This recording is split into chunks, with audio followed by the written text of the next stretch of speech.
Go ahead and we will begin. Thank you everyone for joining us. Hello, my name is Kimberly. I'm part of the QGIVE team. Welcome to Understanding Monthly Sustainers.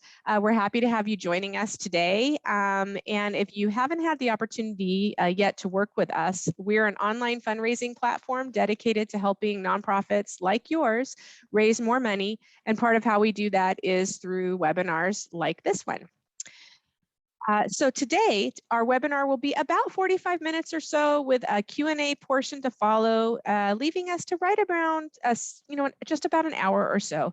We are recording the presentation and we'll be sending everyone a link with that recording, a copy of the deck, and some other great resources in an email tomorrow. So please be on the lookout for that. If you are a Twitter user, we are live tweeting today's webinar highlights at hashtag QGiveWebinar. Our username is QGive. So again, if you have questions throughout, please go ahead and put them in the Q&A, the questions box. We'll be handling that with our presenter at the end of the presentation. And as you dial off today, you will be prompted to take a short 4-question survey, hoping that you will consider doing that. Your feedback is crucial. There's some questions in there about content and helping us develop and determine future webinar content and other resources here at QGIVE. So before diving into today's presentation, let's just take a quick peek at QGIVE's background, mission, and offerings. We've been around helping nonprofit organizations implement and grow their online fundraising programs since 2007. And as the importance of online giving grows, our mission has remained the same, and that is to help others fulfill their passion to make a difference. We do all of this through a comprehensive suite of fundraising tools that feature donation forms, event registration, peer-to-peer fundraising, text giving with outbound messaging, and auction events.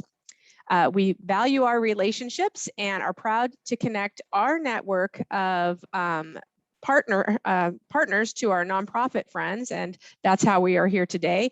And we are very much excited to introduce our partner today, Alexa from One and All. And as you will hear, she is going to help us find the answers in our data. So over to you, Alexa. Fantastic. I'm going to go ahead and start sharing my screen. So just give me one moment to get that going.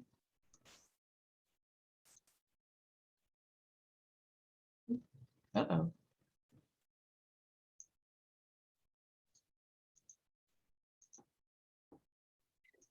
Technology is great when it works. Yes. If you want, I can keep sharing my screen. Nope. Looks like we're, yes, we see your screen, just Right. the odd view. There you go. So we are good. It looks great. Awesome. All right. I'm gonna just put this up here. Fantastic. So again, thank you so much, Kim and QGIVE, for letting me talk with you guys today about monthly sustainers. So let's go ahead and jump in. As we go through, please drop any questions that you may have in that Q&A box, and we'll get to them at the end. Certainly, if there's one that's really relevant at a particular time, Kim may stop me and we'll chat about it, but otherwise, we'll definitely get to them at the end. So let's jump in. So overall, what we're hoping to answer today are, who are your sustainers? Why are they valuable? And how do they give to social good organizations, which you guys all certainly are? So we're going to kind of break it down into multiple different sections. So what is a sustaining donation? So I kind of wanted to break down the idea of what a sustaining gift is. So the definitions of sustain, and I won't generally be reading the slides, is to continue or to be prolonged for an extended period or without interruption. And I want to focus in on that extended period or without interruption, because one of the beauties of sustaining donors is that, you know, they just keep giving. It's automatic. It's not something that someone has to remember to do. It's something that happens automatically once they sign up. So a sustaining donation is just that gift, which, you know, could be made weekly, monthly, or annually for those social good organizations. And certainly for most folks, monthly is the most common cadence for a sustaining donation. But we know that this happens on, you know, multiple different multiple different cadences. And throughout this presentation, we'll be using the word sustainer, monthly, and recurring kind of interchangeably, although we know that sometimes they're not necessarily a monthly gift. All right, so our general approach at One and All, when we look at how things are doing in that social good space, is to combine behavioral data, donor transactions. So in this case, we're generally looking at a combination of animal welfare, food bank, missions, and Salvation Army clients. And all of our data is going to be under $10,000. So that's the behavioral data we're looking at. So it's those gifts that we can generally impact with kind of an annual fund giving type of situation. And we combine that with attitudinal and demographic data, which is from our donor graphics survey. We just finished up our 10th annual donor graphics survey. And the donor graphics survey, it really kind of, it goes out to Americans throughout the US and kind of asks their opinions on, giving, technology. There's a whole lot of different things included in this donor graphics survey. So we marry those two things together, that giving data and that survey data, to kind of come up with an overall approach as to how we talk about, these kinds of gifts and these kinds of, in this case, sustaining gifts. So first of all, who are your sustainers? So I think that a lot of these things, when we kind of break down demographically who sustainers are, none of this is super surprising. We're going to go through average age. In general, those monthly sustainers are a little bit younger than their non-monthly counterparts. And I think that's something that we would all kind of know implicitly, like, hey, the folks that are giving younger are going to be those people that are already comfortable with a paying something monthly, like Netflix or Hulu, subscription services. So younger folks are generally more inclined to to be monthly donors, and they tend to be wealthier. When we look at the percentage of monthly donors that have a household income of greater than $100,000, we can see that those monthly folks, and again, these are for donors, so monthly, 32% of them have income greater than 100K, whereas compared to non-monthly donors is only 19%. So again, they're younger, they have a higher average income. And when we look at their median annual donations, again, self-reported here, they're higher. And I think, again, that's one thing we can all kind of think about and talk about and say, anecdotally, of course, they're going to be younger, wealthier, and give more. But I think what's good about this is that we can put the data behind those anecdotes that we all have in our head and say, yes, the data says that these folks are young, wealthy, and giving a lot. And with a lot of organizations right now, there's a real push to try to capture younger donors. Like, hey, my donor base is getting a little old. Maybe my average age is, average age on file is, 68, 70, even 72 or older. And, monthly donors are a great way, investing in a monthly program is a great way to, reach out towards those younger folks. So we're going to break down monthly giving here by generation. So overall, when we look at our US national benchmark, we can see that about 38% of donors are already giving monthly. We said, hey, do you give monthly? 38% said yes, 62% said no, but we can break that further down by generation, because as we see, there's considerable variation here. We've got, for 53% of millennials giving in that monthly cadence, and only 22% of boomers. So, there's really a difference when you break it down. And again, I think it talks again more to the fact that younger donors really are those folks that are giving monthly. But I think it's pretty interesting, and I'm not sure if you're able to see my mouse move here. But when we look up here at the seniors, we see that jump again. Boomers has that low point, and then it pops back up to the seniors. So I think that's definitely something relevant and something that we want to make sure that we're not writing off people that are boomers and above, because there's clearly a preference for monthly giving from that senior generation, which really dovetails nicely into this this next question. So here, the question for the survey for this particular thing was, what is your preferred method of giving, right? So these numbers are overall smaller because maybe I prefer to give online, but I do happen to be a monthly donor. So, we can see that the preferred method of giving for seniors is actually the highest.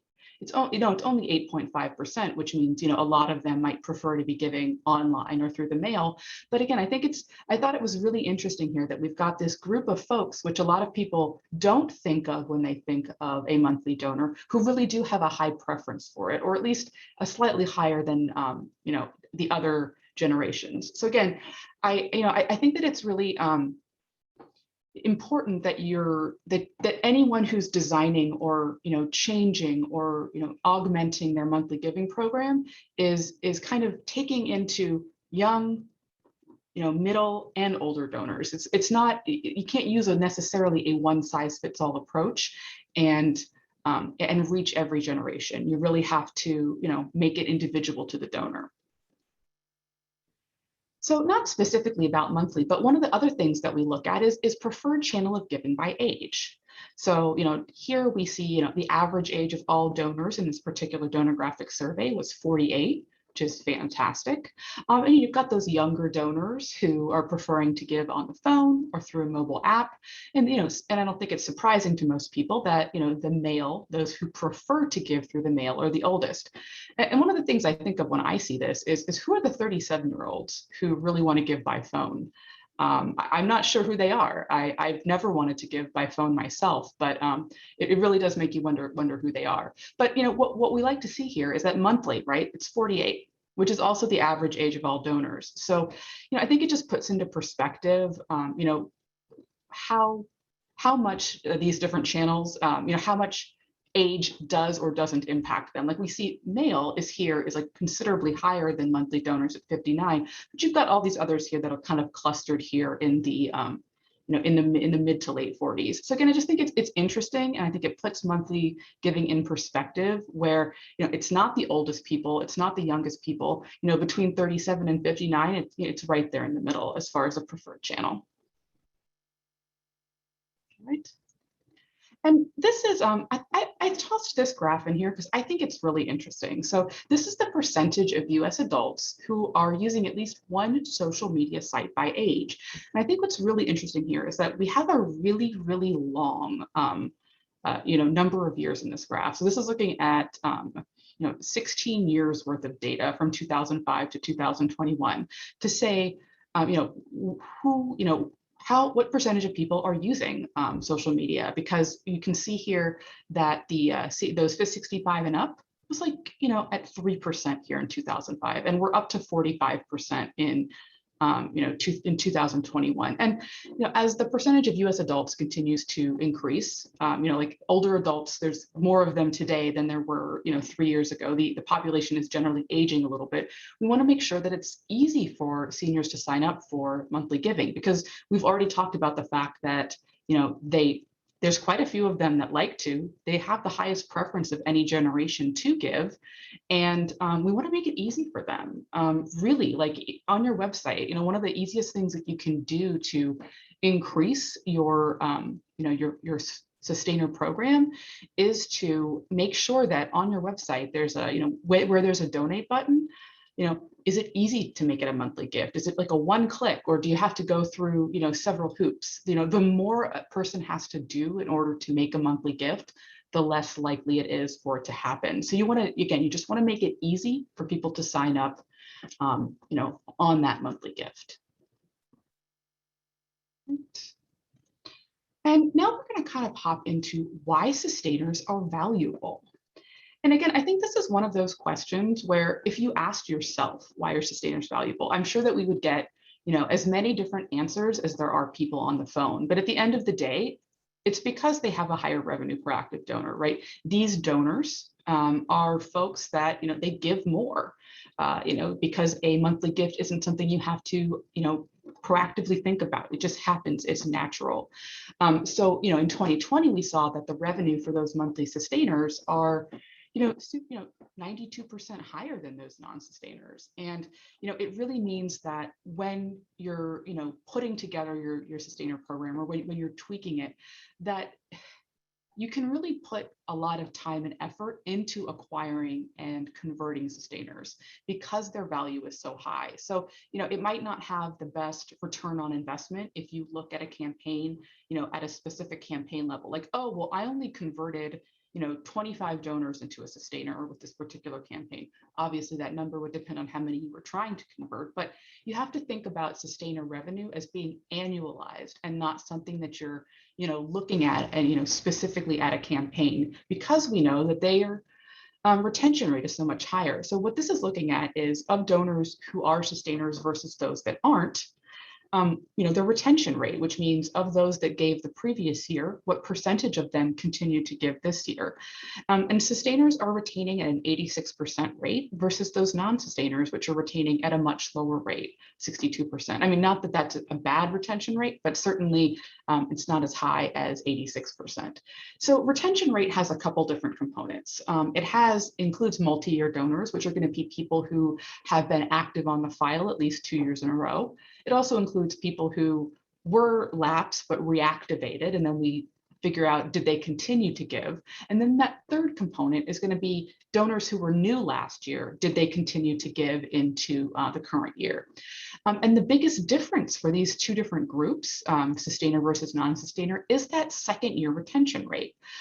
Second year sustainers retain at a 74% retention rate versus 33% for non-sustainers. So just think about that from an acquisition perspective. If you're able to retain 3 out of every 4 new donors you acquire, it really puts into perspective how much more revenue, or sorry, how much more cost you can put towards a sustainer program because they continue to give. It's a lot cheaper to retain a donor than it is to acquire one. So, really putting that focus into A, acquiring sustainers at the point of acquisition, or B, converting them quickly, is really a good way to set yourselves up for high retention rates and high return on investment if you're looking at it, again, at more than just a campaign by campaign basis. So what we did here is we indexed sustainer revenue against total revenue for the files to kind of see, all right, we know that revenue in general for most organizations has been increasing. And obviously COVID put a big change on how people have interacted with social good organizations. But we wanted to just kind of, dig in, say, hey, over the past 5 years, revenue's gone up for most organizations, but what has it looked like specifically for sustainers? So we created an index to say, how different is sustainer increases in revenue versus the total file? This way we could account for the large spikes that we saw in 2020 with COVID. So we can, certainly you can see here on this graph that sustainer revenues index at 176, which means that, there was a ton of growth in this category over the past 5 years.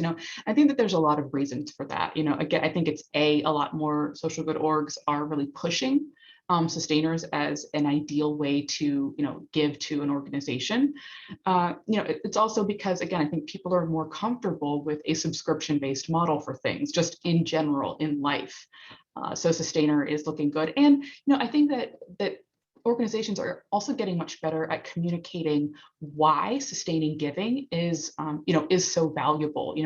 It keeps, it allows them to plan better. It allows them to potentially save money on marketing materials. If you're like, hey, don't contact me but twice a year, but hey, I really want to give that monthly gift. So there's a lot of things that you can do with this population, which again, I think it's just people are more comfortable with the idea of a monthly gift, which is definitely contributing to this increased indexing. So a question I get a lot as an analyst is, okay, so is it better to acquire sustainers or to convert them? And interestingly, they're about the same, right? So if we look at those 2 blue lines on this graph, you'll see that the sustainers who you acquire at the point of acquisition have a 5-year donor value of almost $1,100, $1,096, versus those that you've converted have a lifetime donor value of a little bit higher, right? It's $1,180, compared with the non-sustainers at just under 300. So, these 2 blue lines are looking pretty similar. converted sustainers actually have an 8% higher value than those at the point of acquisition. So to me, this is really relevant because it speaks to the fact that both approaches are working, right? Either acquiring or converting. Let's say you have a lot of donors that came on your file from COVID, because most social good organizations, have this massive number of donors. Even converting a small percentage of them to sustainers is super valuable. We know that these folks are giving. They have a higher they have a higher retention rate, as we already talked about, a higher revenue per active donor, obviously a higher gift frequency, because typically they're giving at least 12 times a year. So, again, I think it really speaks to, how valuable sustainers are, and how we really need to work that angle both ways, converting and acquiring. Moving on. We are looking at how do sustainers give. So, obviously, if I was doing this webinar 2 years ago, it would be very different, right? Because COVID-19 wouldn't have really started in the US yet at the end of 2019, and there would be a lot of different trends that we would be able to kind of pull out, right? What does that look like? How does it differ with COVID? So what we did is we looked at donors acquired over the past couple years. So we looked at 2020 versus ones that were acquired in the previous years.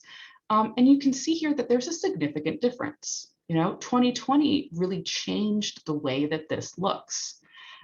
Prior to the pandemic, we can see that almost over half, 53% of donors that were sustainers in whatever form were converted. Those are folks that were obviously came in through another channel, let's say direct mail or digital are the primary channels, and they converted to sustainer giving. But then when we look at 2020 alone, we can see that kind of flipped, right? We've got sustainer conversion at 33% and sustainer acquisition at 67%. So again, like what this means is that in 2020, due to, what was happening in the market, the messaging that was out there, there was a lot more people who signed up to be sustainers, at least for these organizations that we're looking at. And, as it says here in the footnote, it's, one in all clients of the food bank, animal care, missions, and Salvation Army verticals. So, from those types of clients, we really had a lot of acquisition in the sustainer area. So I just find this fascinating because, there were definitely some organizations which had a push towards sustainer giving, particularly in the summer of 2020, right? Because that was like after, COVID was initially, in the news, and people wanted to kind of keep it going. So, certainly sustainer giving happened. Some people had campaigns in the summer to kind of capture those donors that they acquired in the spring, but a lot of organizations didn't. So there was a lot of this growth that was simply organic, and I think kind of a sign of the times. But we're going to look here at when that sustainer acquisition and conversion happens. So this is kind of combining those two, again, sustainer acquisition and conversion. And what we can see is that 2018 and 19, so that gray bar and the lighter blue, have a pretty similar trend, right? Conversion really peaks, or sorry, sustainer acquisition, it really peaks here in Q1, particularly February and March. It's kind of low over the summer. And then again, we see, some additional peaks here in the fall. So, there's a couple reasons for that. One, I think the fall peaks are because generally a lot of organizations are acquiring and converting donors in Q4, right? Tomorrow starts the holiday giving season for a lot of nonprofits. So, we expect likely that in October, that number will start to climb again because, nonprofits are more in the news, because there's more solicitations out there. And of course, some organizations are going to have that specific sustainer language and sustainer language and campaigns. And in Q1, there's typically a push because a lot of organizations that have acquired donors in the holiday period, send a sustainer specific message in Q1 and say, hey, welcome to, the organization? Have you considered being a monthly sustainer? So that's where this peak prior to COVID is coming from. But in 2020, we can certainly see that trend changed significantly. We've got this data that showed in the summer, it kind of stayed high, right? We kept seeing a fairly high index of sustainers. It didn't have a drop off as we saw in prior years. And then there was a super large climb here in Q4. So, likely that was some of the donors that were acquired and acquired over the first part of the pandemic converted to being a sustainer in Q4. So, this is, I just think it's important to note here how different the trend was in 2020 due to COVID. And certainly in 2021, we're not seeing so far a return to 2018 and 19. It doesn't look like it did before. It doesn't look like it did in 2020 either. So there's still a lot of uncertainty with exactly what is going on with these folks in 2021. I mean, I wish I had a crystal ball to tell you exactly what it's going to look like, as we close out 2021, but I don't think it's going to look like any of the years it has been in the past. So I think the purpose here on this slide is to look at acquisition versus conversion, right? So in the prior slide, we kind of combined them together to say, what does that look like when you look at, both together, acquisition and conversion? But this is really, looking at the seasonality component of the two. Whereas those donors that are converting, again, as we talked about in the last slide, they're converting in Q1, primarily because most of them were acquired the previous holiday season, at least for many nonprofits. Q4 is when most donors are acquired. And then we look at acquisition of sustainers, and it's fairly consistent year round, except a little bit of a bump in Q4. So I think it's just important to say, pre-pandemic, that bump we saw in Q1 on the prior slide, which I'm going to go back to for a second, really is coming from sustainers that are converting, because that's when the most of them are converting here in that February to March timeframe. So another question that we asked on a prior research survey for U.S. charitable donors was, how many organizations do you support monthly? And this one really interested me. I thought it was very interesting. I'm thinking, probably I would have thought a lot of people only support one, but apparently 2/3 of monthly donors support 2 or more organizations monthly, meaning that they're giving that monthly gift, to at least 2 orgs. And you've got, this small but mighty group of 17% of organizations that are giving 4 or more, donors who are giving to 4 or more organizations. So, I think that this, folks that are giving monthly aren't, to me, this is, they're not like stingy with their giving, right? It's not like, oh, I'm only going to support, my local food bank monthly, or I'm only going to support my local rescue mission monthly. It's like they are willing to spread that love to multiple organizations, which I just think is great, and it's very interesting. So if someone's a monthly donor someplace, it's likely, in this case, 2/3 of donors are going to give monthly elsewhere. So, again, I think it speaks to the fact that subscription-based models and those type of monthly recurring charges are something that people really are becoming, people are more comfortable with now. Right. So on this next slide, I think a lot of organizations that that I've worked with in the past are really protective of their monthly sustainers, and they say, like, hey, these folks are giving 12 times a year, they're monthly sustainers, like, please don't touch them, don't give them, don't solicit them, they've already said they're a sustainer, like, I don't want to bother them, right? And what we find is that a lot of sustainers give a single gift in addition to those monthly gifts. And when I say single gift, I mean a gift that is on top of those monthly gifts that they're already giving. 45% of them give that single gift on top of monthly. And we can see that the total value of those single gifts is considerably larger than sustaining gifts. So if we look at donors who are giving a monthly gift, we can see that their average gift amount is just under $50, right? It's $47.67.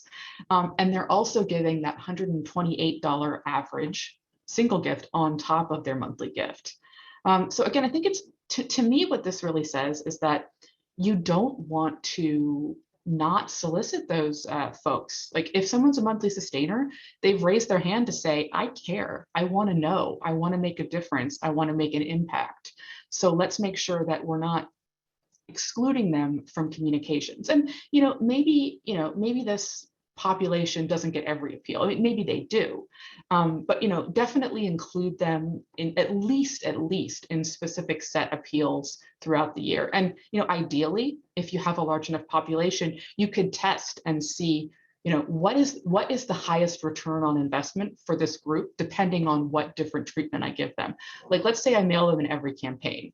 I would strongly bet that they would have a higher donor value than those folks that you mailed, let's say 4 times a year. But every organization is different, and what works for one organization may or may not work for another. So if you've got a significant pool of sustainers and you're currently excluding them from your communications, I think definitely you should make sure that you're at least including them sometimes, particularly in the holiday period, which we're about to step into. It's a great way to get that single gift. And we do find that most of those single gifts do happen to be in Q4. And it makes sense, right? if you're someone who's giving $50 a month, it's the holiday season and you're a food bank, and I got this Thanksgiving appeal in the mail. Yeah, I'm gonna top that off and give just a little bit more, because I know that it's such an important cause. So we've talked about lifetime value, or long-term donor value, a couple times in this presentation. And LTV is one of the main ways that many nonprofits and us at One and All are looking at donor value, right? Because if you look at anything, at just one campaign or even just 1 year, sometimes you can kind of lose the bigger picture.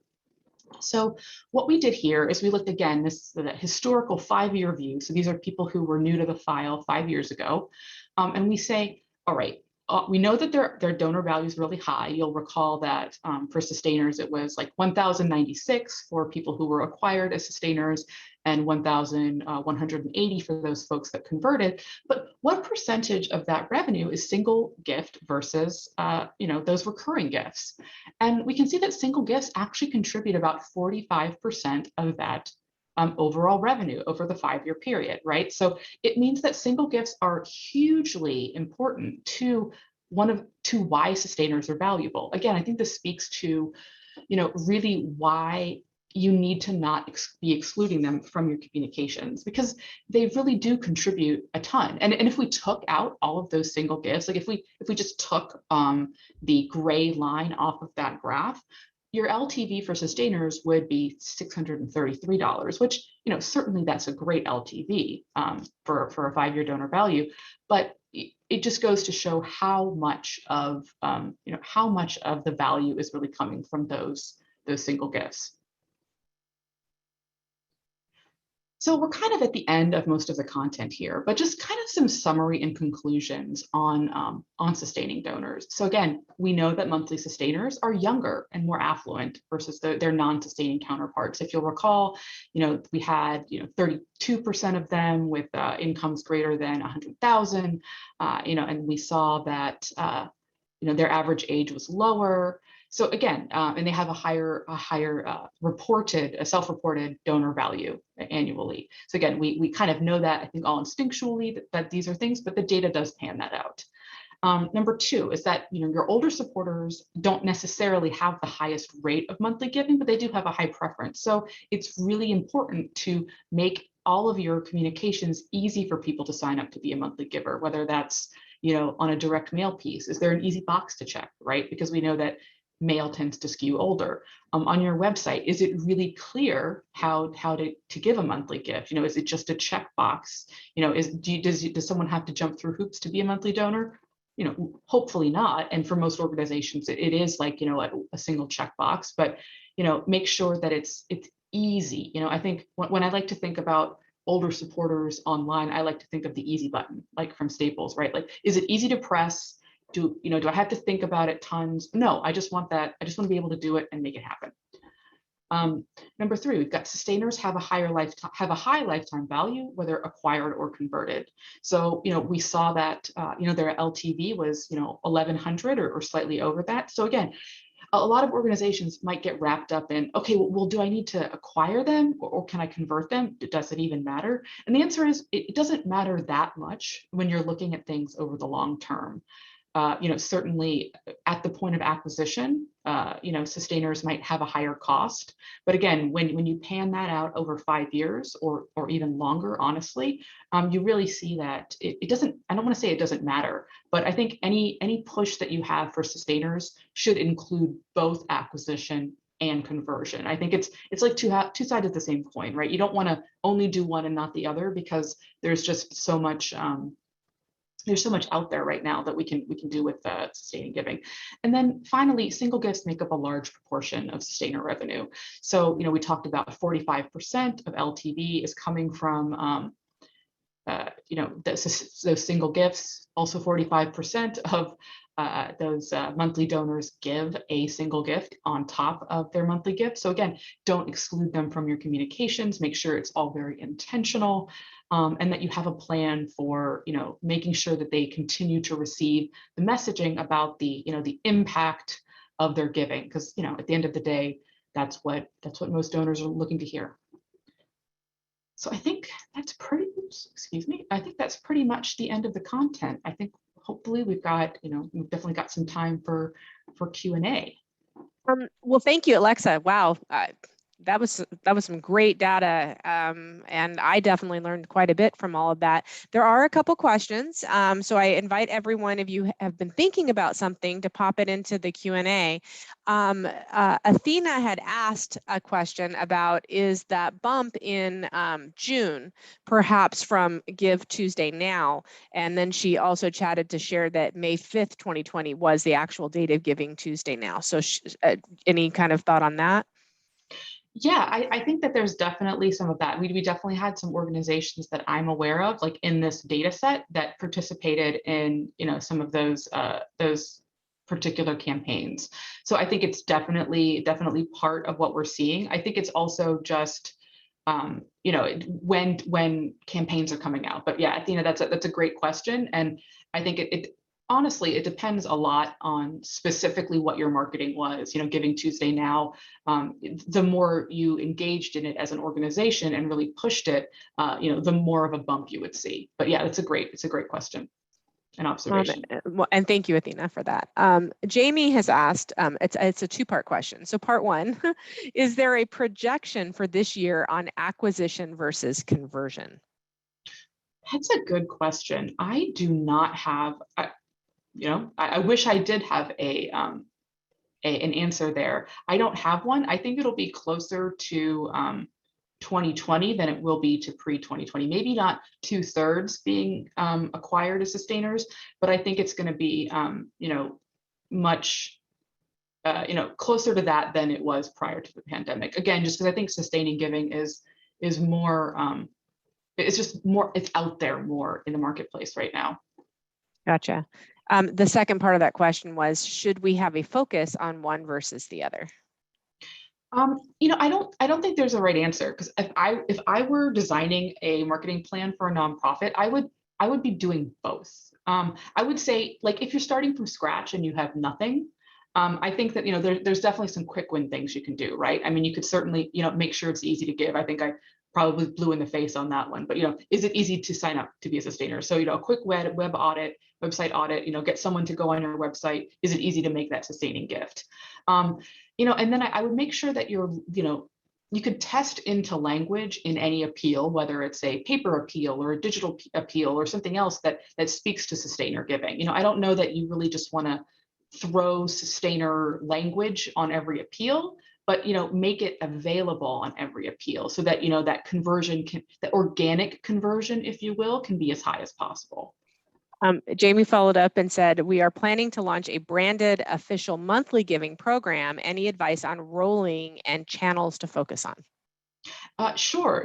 I mean, and I think that Jamie, that's a great point about having you know, a named sustaining giver program. Some people will call them, meal champions or, whatever that word is. But if you think about it, once you give them a name, you've kind of knighted them, right? You've really brought focus onto them, and they feel special and they want to be treated special. So make sure that, if you do that, that you're giving them additional information on the impacts of their giving, and how effective, and all the thank yous, and certainly I'm sure your organization's already doing that, and definitely providing and giving those folks a name is a great way towards making them feel valued and appreciated, because at the end of the day, donation is something that really is a little dopamine burst in your head, right? It's like, oh, I feel great because I did that.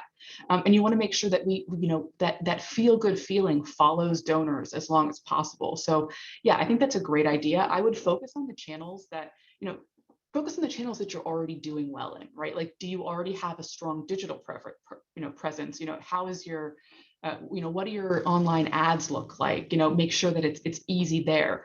But again, anytime you make any change in marketing, consider testing, because you don't want to just have everything else fall off the map just because you're now adding sustainer language. So I would say, you don't need to be super cautious, but understand that changing the nature of the ask, changing the appeal, is definitely going to change the outcome of the appeal, right? Are you gonna maybe your response rate will drop, but if you get more sustainers, maybe over the long term, it will work.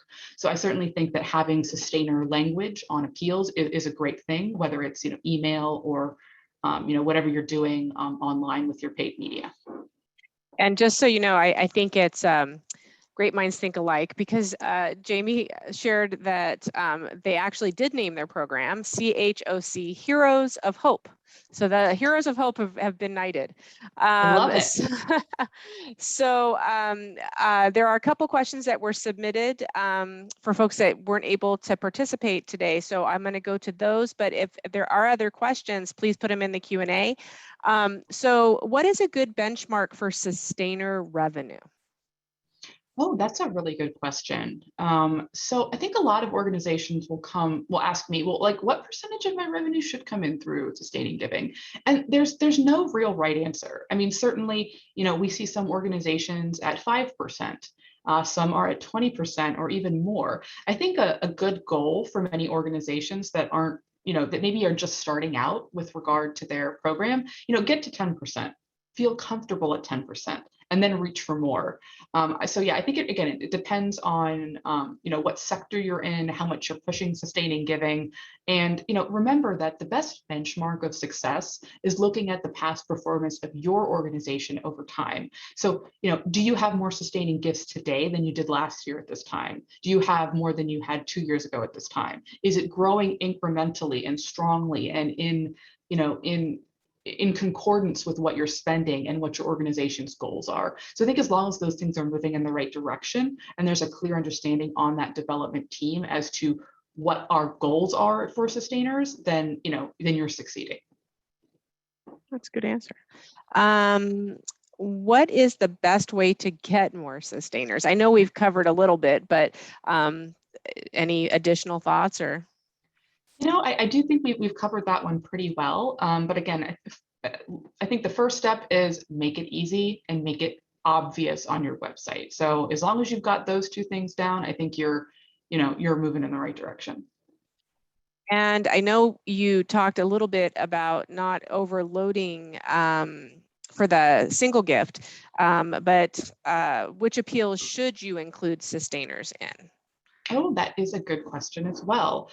So if you want to put them on a limited cadence, meaning not receiving every appeal, I would say, you should try to test into it, seeing if reducing the cadence has an impact.